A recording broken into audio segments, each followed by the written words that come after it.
Malia matango pie vi iwa le tua. Pe on tato whaalongo iai tai au nei. E te le atua lo e au auna iai, au auna iai. Mai le ilona alopa siri ese. O le aise mea o le tuspai o nā tia i lona pinangalo. A ua whaalia i ate, o e whaalia i ate. E ala i lana pionga paia. E o po i lava lai wa venga tutupu i lau pinangalo ma lau loto i tutonu o ainga, tutonu o li. E kale sia le nei, a meisa le lalo langi i atoa. E tātou te ilo ai le alopa siri ese o le atua. Ma ia ti mai a tātou e te tau, ona e tepa tau lai i le manuia o atali i lo o mea i le lalolangi le nei. Kiki a ato e sui lo manatu. O la launga le na tu o sau maua koe kiki a koe sui lo manatu. Lo tau pia launga i le pelu o le tupu, pelu o Solomona. A koe sa vali mai ai lunga i, le ai e mautua le mea na. Ona sa whanua se pesasi lo mapau pau. Ona o le tele o le tala noanga le a Yesu. Ma le tau whaamala malama ina Yesu o se ori.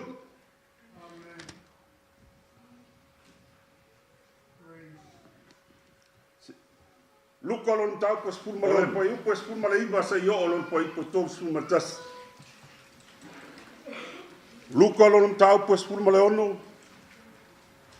Po i po spul mala iba sa yo lon po i po to spul matas yo la tatou pa tau. Pe wa wai ai. O le tasi tangata maua. Wo opu le opu pauli. Ma le ia babae. O tai le lei lava ia i asa uma.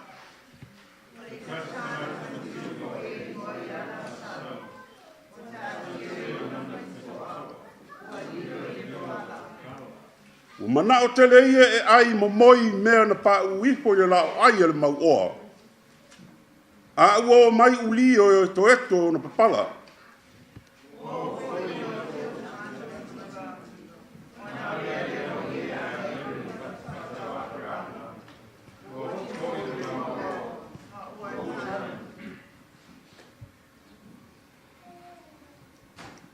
Ua i se oli ua whaataunga ina.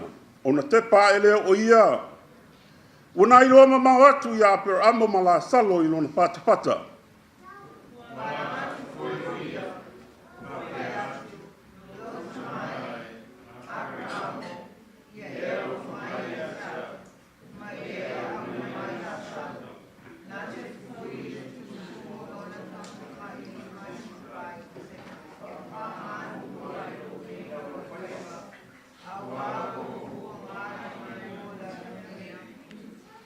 Ona whaiane leo aper ame.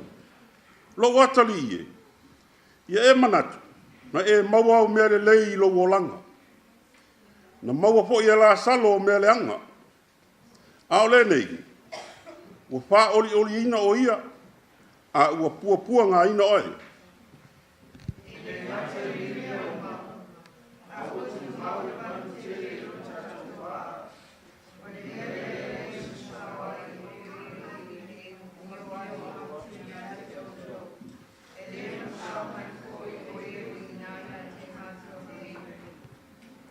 On pai atu le o ia, lo te mai, o te whātonga atu i ate oe.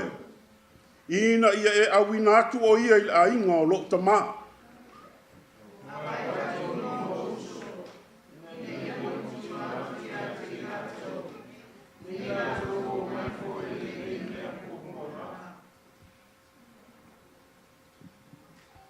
O pai ane Abraham o ia te ia. O ia te i la tau mose ma lau perfeta. Ia la tau whaalongo i ai.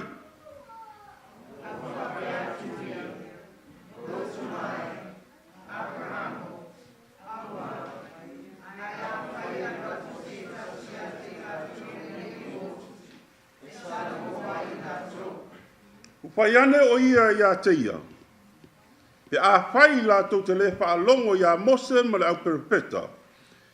E wi lava ina tu mai se tasi na ye woti. La tau te le mapapai lava.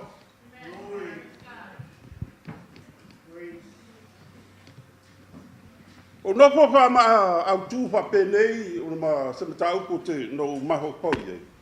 Ia mautu lau mafutanga ma Yesu paola. O le whapelo sa sini o manatu iai.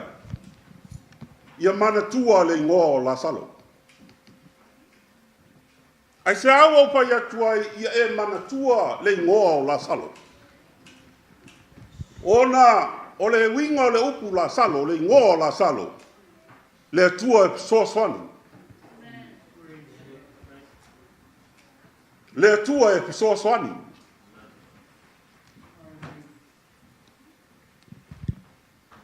O tātou whaitau iai ma mata iai se tala po se whata oto.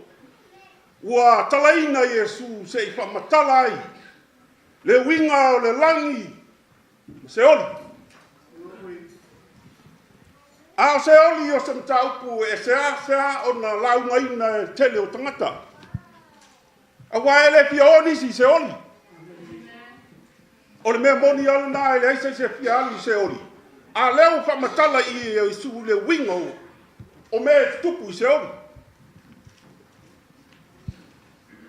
A e pesili i lo mawhau te manatu whapea.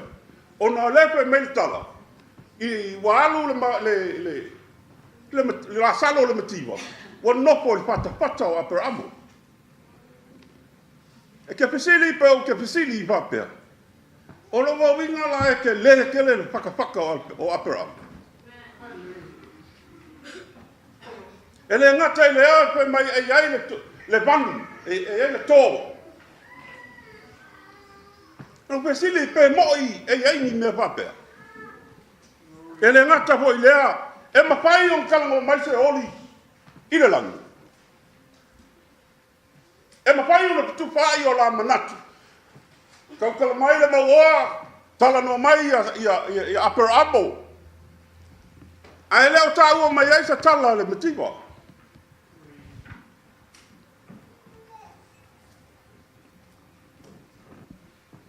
Ia hau lama ia malau suenga iai malau whaitau inisi o tala e whamatala ai le mele.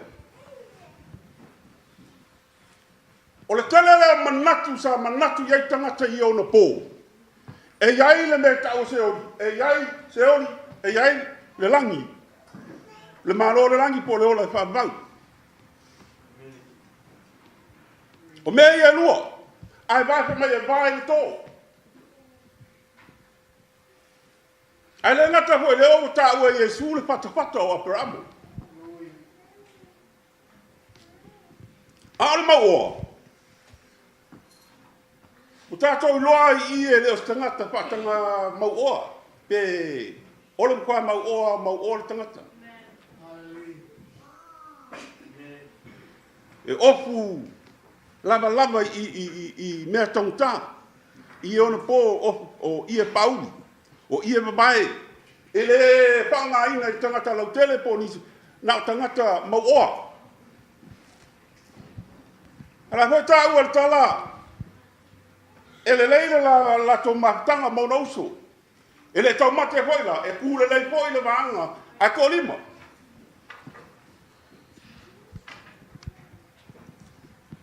A e iai la martangata leo la salo.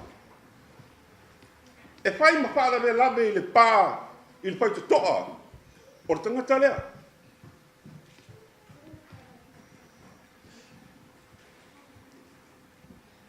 E iai si whaale tonu po e so le anga o le maua, po le tele o tupe. E le ai lawa. E le si whaale tonu. A le mea o tupu. O le tele o tangata ua vele tupe ma me pule ailo no loto ma lona mafau pau. A whatotua na i le tua. A tele po i le o isi tangata. Na matima. A na olo na mau oa. O whatotua na i le lotu. Whatotua na i le mafu anga na lai no o ia I le mele. E ia lo ka sene pole se nephew e ia ta. Wa ma ke kau I le mali o lo tua fine le tau sanga le foto atua na ia. Se mea na matautia ai lava ai ngā fia e kalangoa I le atua o le ki ngā. E ko anga e alu le loku. Lona tina. A ua toi ma kei loa I nei. Ma kei loa I a peia o ia o apo I o lisi tangata. Le ai se mea. Walu uma le malosi ma le tele o lana o loa. I fia fianga ma matango fia le larolangi.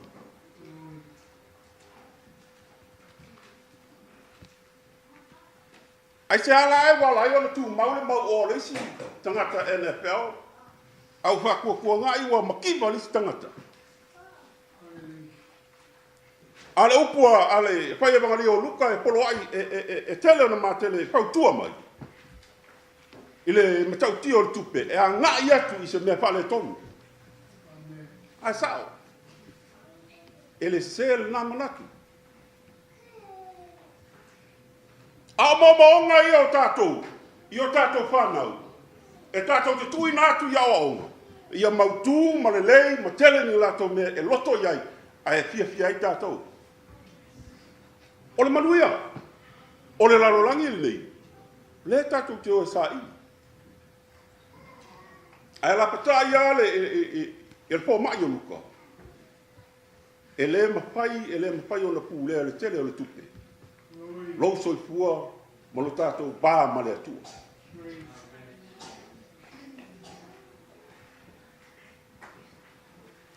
O tupulanga I nei o le pō pe a tātou bāwa ai le winga.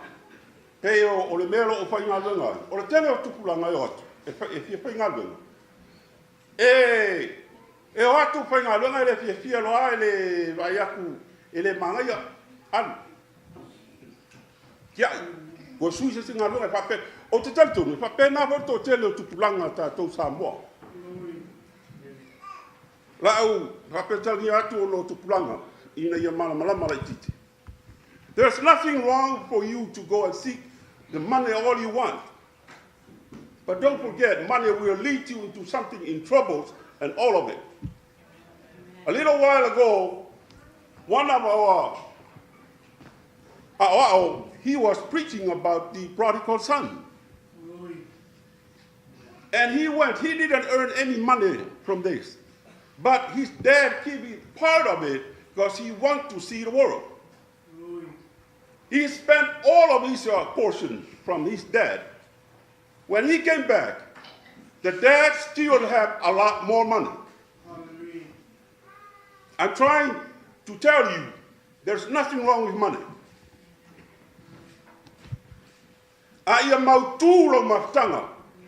Your relationship with Jesus Christ must be firm.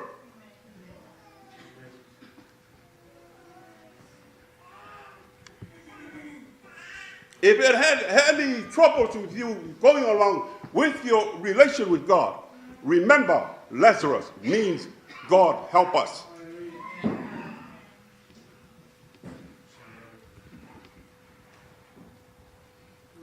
Ale se sengala I le me wo o mai. E pe o le tala tu spaia. E tātou te angai atu umaile I le tunga mau. O le mea, ele ai se loa, ele ai se malamalama, ele ai se poto, ele ai se ngā luanga toi whai iai. Ele ai ama sasi me toi whai iai pe a tātou o atu tunga mau. O le upura le whai la aunga o le poto Solomona.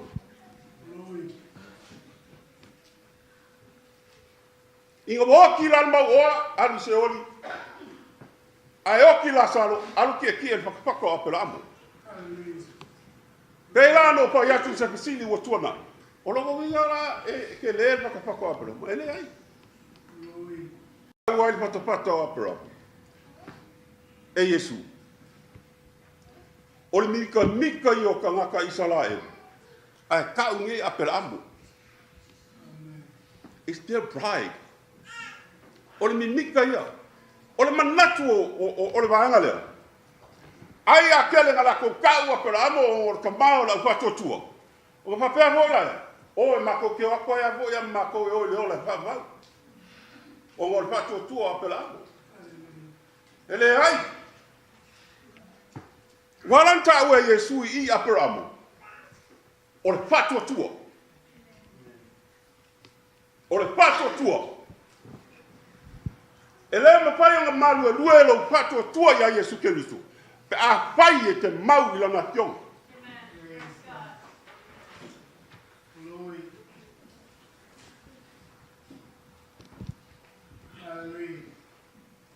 E loe mau oa aperamu.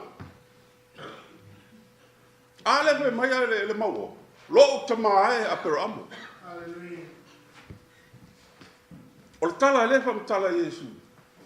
Se I kako baba ai I le winga pa le kongu. Ma le leanga o se o. Ale oa o ki foi le matiba. Anu ki e whakawhaka o aperamu.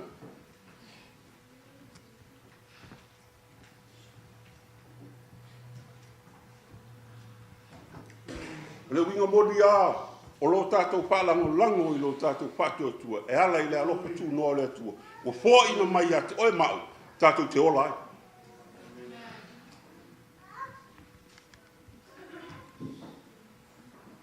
O le fō ina mai e le tua le alofa tū noa. E whaola ina ai, oe whaola ina ai au. I le whātua tua. O le mautu ma le mawale na, o se tangata e fia alu I le o le whaavau. I e talia Yesu, a vea mari ma whaola ino lolotu. E ala I le whātua tua ia Yesu Kerisu. Le ai a se si mea. Ina imita mita la, whapenge, imita mika le mau o whape o kele o ngā luenga, kele o kupe o kele o le mau o mana mea o mau. Whape e agua I le o le whaavau, ele ai. A tele le mea sa iai o lātou I nāo na pō. A otu tangata maua, kanga umba manga o loa manga pe ato loi I a wharao no kupo, ai kupito. E tanu malato mea ia. E o lako no poloma. E o lako taito o lua. E oki whakasi umarkeni oki ele. Le tupu por wharao. O nola manatu. A koe ola I foi o ele siku ole oki.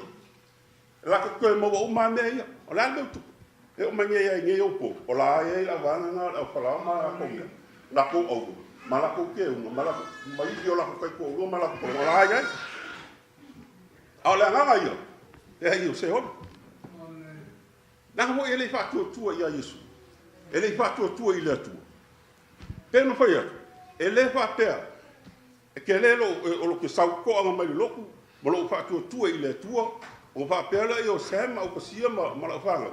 O la fa ko te ke ro no. No re no. A fa fo I lo so fu ke le lo fa ko fa pele fa lo me lo fa ko. E lo I lo fa. Le ai. Ele ai. Por mele le ka fa pula mai Yesu. Ele fa pe o fa tu o aperam. Nga fa pe ma o. Lo tama e aperam.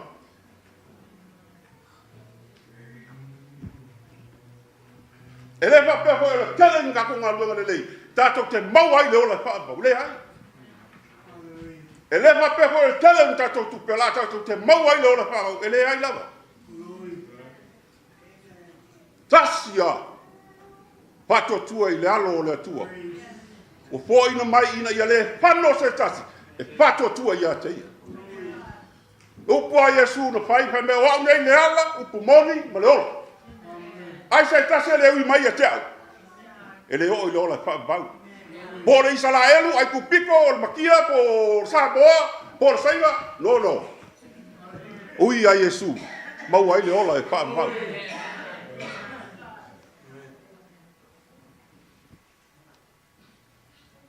Ai mai leo foi per pui. Ya Paulo ma si. Wa ka ile ngo. O le ko ka wa le o fai ka le il kala le.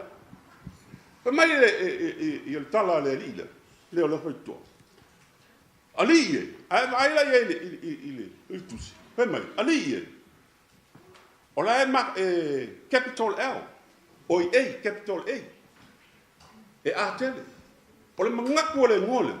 O a kua kama ia. O kakari o kakaka winga ese. Wa, o lona manatu. E maua e ia se mele lei ma le ola whaakapau. I kua lua lea. Which it is true in the other way. Ai vai lana talia. Apau. Ia e whātua tua i le alii o Yesu. E le whai aku Paulo. Ia e whātua tua i a sila ma Paulo. Te maua i le ola e whaapau. Le ai. Ia e whātua tua i le alii o Yesu. Pau ale lono lua. Whai mai o na la aua lako kala ngole i la fionga le atua. Whaalongo. Whaalongo i la fionga le atua. It comes to the point that one time I was having a talk with my son. Can you tell me why in the world you from elementary or just a baby till high school years, you were going to church? Not only that, you went to Aukalabo, youth services and all things like that. And all of a sudden, you get a job, get a car, get your apartment, you get things that you want. And you don't come back to church. And why? Is it something that's bothering what the church did to you? He said, nothing. I said, oh, you like what you have? He said, yes. That's good. And I said, son, that's everybody's dream, to have something to be proud of. Get a car, get an apartment. Not only that, have a few friends. But you lost track of God because you didn't listen to me, you didn't go to church. And what happened? I don't know. If you're here, I don't know. Let me put my glasses on. No. He's not here. And what happened? Entered up again, staying with dad and mom. And trying to get some money so he could get his car out of the apartment where he lives. The apartment's called, they could have towed his car. Without the help of the family, the car will be in a junkyard somewhere. Young girls and young men, there's nothing for you to go pursue your dream of what you want to get. But the problem is this, because you left God at your early age, and you don't know anything about the world out there. You can get a lot of discipline from your dad and your mom when you're living there. Not only that, you can get a lot of it when you come to church on Sunday and Friday and even Wednesday. Those are a lot of good counseling for you. But you missed it all. Don't go wandering around there and get your friends. Your friend said this and your friend said that. There's nothing wrong with your friends. It's you. Something wrong with you. It's you. Have a good relation with God. Remember the name Lazarus. God help you. God help me.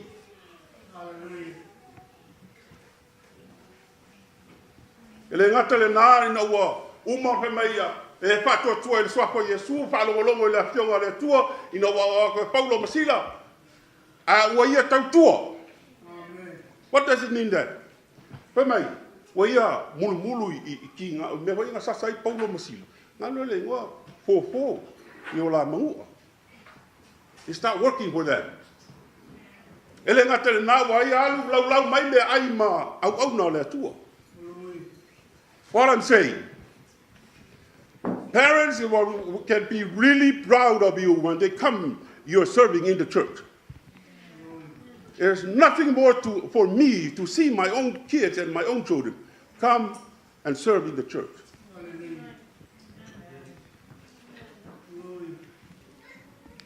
If something that disturbs you or something that you don't like in the church, don't just get up and go. Stay. You might going to learn a lot from it. Be reasonable. If you don't know what you don't understand something, ask the pastor. Ask a local. He's the administrator.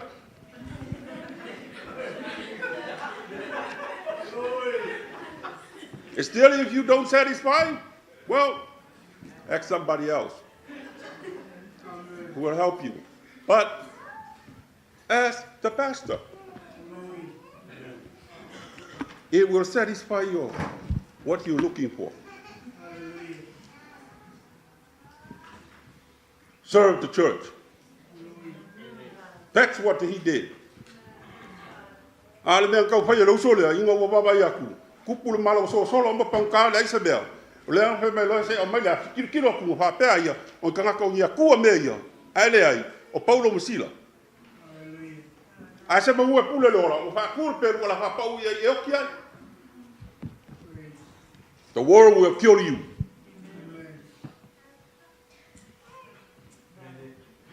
It will kill you.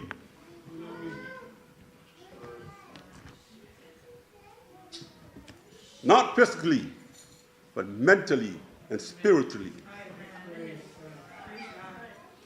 It might going to kill you physically either. Come to church.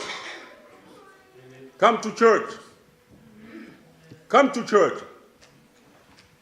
Remember Lazarus. Remember the name Lazarus. God, help us. God, help you. God, help me.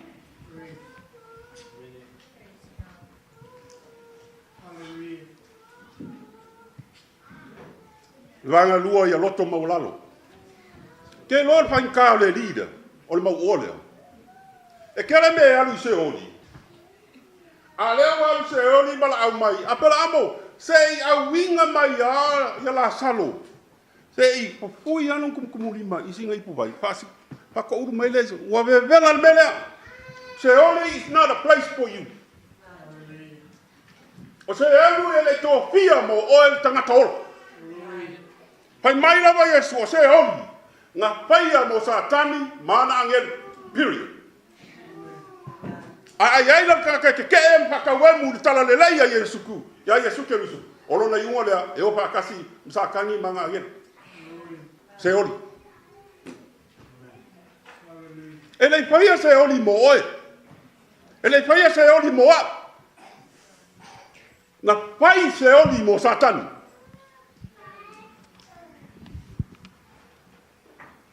Le ala wa le ngwa fe mai. Okay, e alu se oli. It's just only a story. But the truth is, ele ai se va I e mapai o ka kala mai I le langi. O le mea le lei ma le maka ngoki. E lei se mea koe le anga koe alu ia ngā langi. Ala sana le leo le maha pau e alu ngā lula. Whaalongo mai eika aka le... me mea le li la. Le koe ki whaalongo le anga le ngā langi. Ingi mea sa mai lo se oni. No. Not even. A le manatu lea. This is a prevalent upapalangi. This is a prevalent thought in their heads in those days. O le manatu le na au tu ma maho fo ye la tu ye ion po. Ai le tala Yesu ia. Ele ai pe o pe ko lo fam tala ngai lam tau. Ele ska ka piko sino kele kala ngo ia seori. E o ma Yesu. O ma moe o le langi. O oki o seori. O au saito o le langi. O be o isi o la hole ngo isi be alu seori. Titania. Alu seoli. Si. Kalangoa Yesu seoli malelangi. Seoli malelangi. A pai foi aquele fie lo maka makau pe pale kong pe a pe mai Yesu kipi ese E siri lo walu mo i lo walu i le langi mo maka ki nga. Pe le nga foi lo vai. Kamai kipi ese. Ole winga mo i le patela ngi me wa alu kipi ese lo vai pe ka ese lo maka. Le ai. Manga kua nga le la unga alisia o lo se akalo. Hemai. Ai se me fala me lame mo o i lo walu i le ola fa. Cut it off. O le winga la. O anga sala. O me fala le ton. O me mafa. Ia te oi. E fala me lame mo fie lo walu i le ola fa. Me nga kongi se oli. Nge me wa alu se kipi lo vai kipi lo me fa mai kaunga be se oli. E ai. O le tele i o tala noanga Yesu e paka kau i se oli. Ra pai mo tala Yesu i a Kapernaum. Pe mai. O le kele o va venga ma mena tutupu i Kapernaum. A pe mai. E fe oro so como komolo ia ke uko. Anga pa ia so como komolo o sala bol banga i lo auto. Ele me cau kio. Ele ngata fo ilea. Ia pawanga lo nga feseu. Momo lili bawo ngifo. Lua. Ole kau pai kangia we. O me ia pai lo iseo. Ele nga kalanga me o seu. Ele pepe ia ilo. O longo wi. E o la kama ia so uma e fa ba. O inga pa wa yo o lo se o inga o ilo. Se mea nga makaukia. I don't think you want to go there.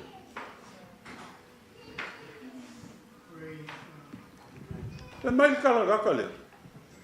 E alu i se hori. E manga o e ka urunga le langi. Pia fai au kangaka le langi. E sawa e fai anga pe au. E fai le i ala salo. Sawa se i fu. E le ngaka ngā. Koe fai mai ho ia apelamu. E hapea se au ngako se si i o uso. E ko lima. Se vai e. Ole nge ia o se. Oli a fai mai a ma. E hapea se sa maua laloi. Batu watu na loto i leli. O se o kalangoa koe kai au. E winga i le faina, i le mainele. Forget what you're looking for or whatever. But come to a relation with God, repent. That's what he should do while he was living in the world. O le mea la tau pai le maua. Ia maua lalo le loto. O le la walking e i alu i se oli koe pai mai longa pia poko ma le aingoa. My friend, while you're living, you gotta live good with God. Have a good relation with him. That's the only proper way for you to get into heaven. To have a relation with God. And like I say, how to get that? This is what I told the day that I had my birthday celebration, my 60th birthday, to all my nephew and nieces. I told them, if you are single and you're working and you're having an apartment where you're going living with a friend, stop doing it, go live with your parents. I say, I will make my way, le kai me ke alwai e ke so songi yo wo, pa alwai yo kupe pa alwai lo kai mi, a kele alwai ngofo yo makua. Nga fa o nga o I mai kau sanga kele. A le wo kai mi wa maua nga alwai nga maua kupe maua lo kavale. E alu lo, mga e faile me ke lo ko yai.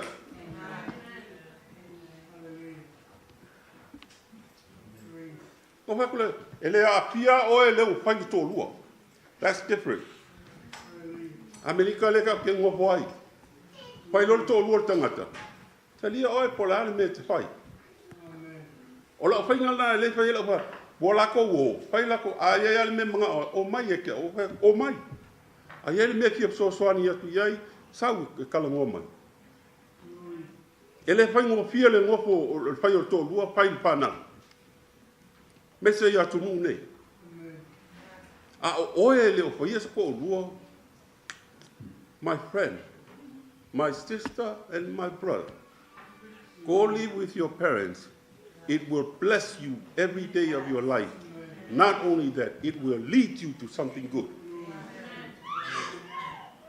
And if your friends are leading you to something, oh my God, what a waste.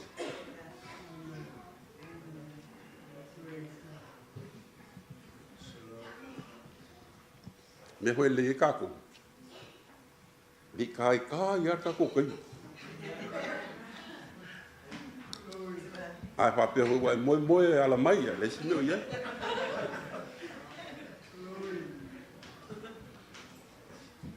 Pe mai la kala o le mele ka kuri le ngole. E manga ko ku mai ka ka ki ko e fa ola mai ia longa ai. So. Lo tau tuli se va le. Vai. Ele ai se va venga pitosilium tau. Il va venga o li uolo tangata tuai. A ve o tangata pou ya Yesu Kristo. O va venga tau tia na. For you to change for God. That's the biggest miracle of all. It's your life to change for God. You don't look for something that somebody will get from the grave, and oh my God, I'm going to go and accept Jesus because he get from the grave. Oh no. O la kaukuli ala sai fai i kupus ba benga nga sa le kalia Yesu. I don't think so. Ele ai se va venga pitosilio no omtau. Ina wa suia lo loto. Wa tei. Moleri. Ole ngai fa mai. Se kuli asa. Oh. Ah, ele anga la fa au le anga ia o mar su fa. E mai ala ia mose malau perfetta. La ia mose malau perfetta. Sao. O le kala ngoa Yesu vanga la le i whenga inga kuai. E iai poi la la vango o whenga inga kuai. O le kau wha pula ai le ola e wha apau. Se iau o mai whenga inga kuai.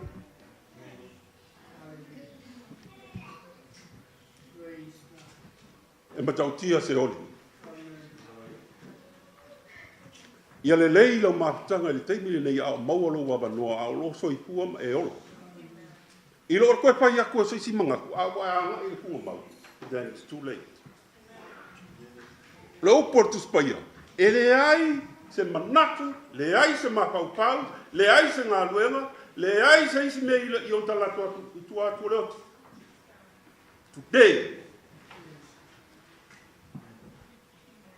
Hei minge Yesu iai.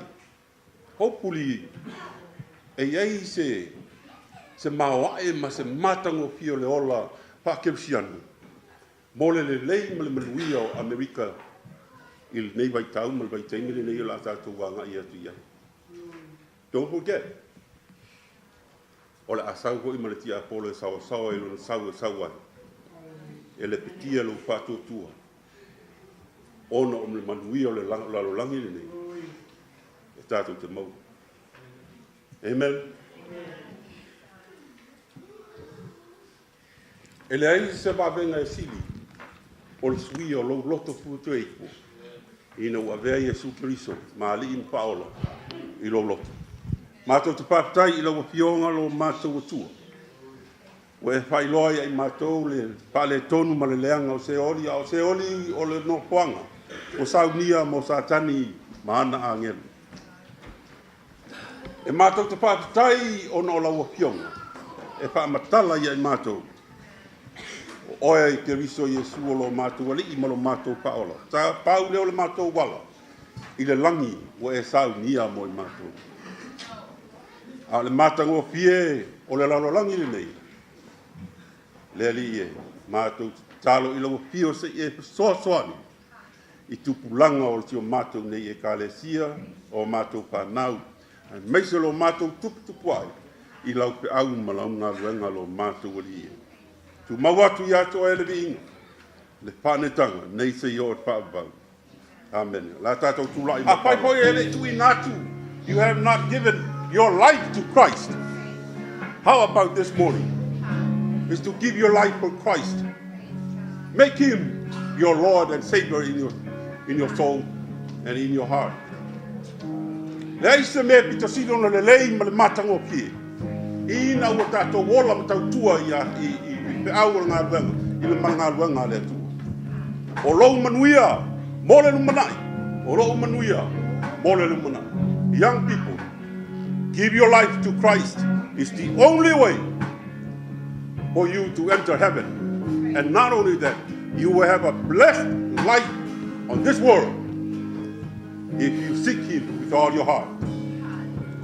Hallelujah.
There's something for you to think about. There is a place called hell, and there's a place called heaven. They've been separated when they die.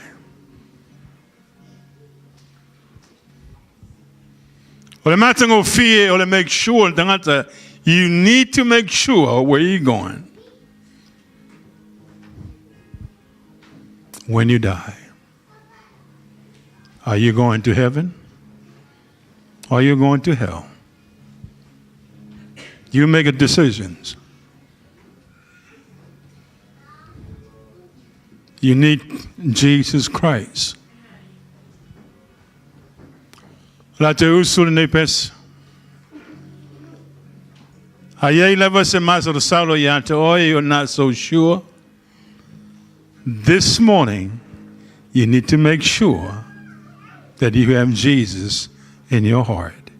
And when you die, you're going to be in that place that he wants you to be, and that is heaven. With the blessings of Abraham. We're going to sing this song one more time. And give you this invitation for you this morning. Just come. Don't think about anybody else.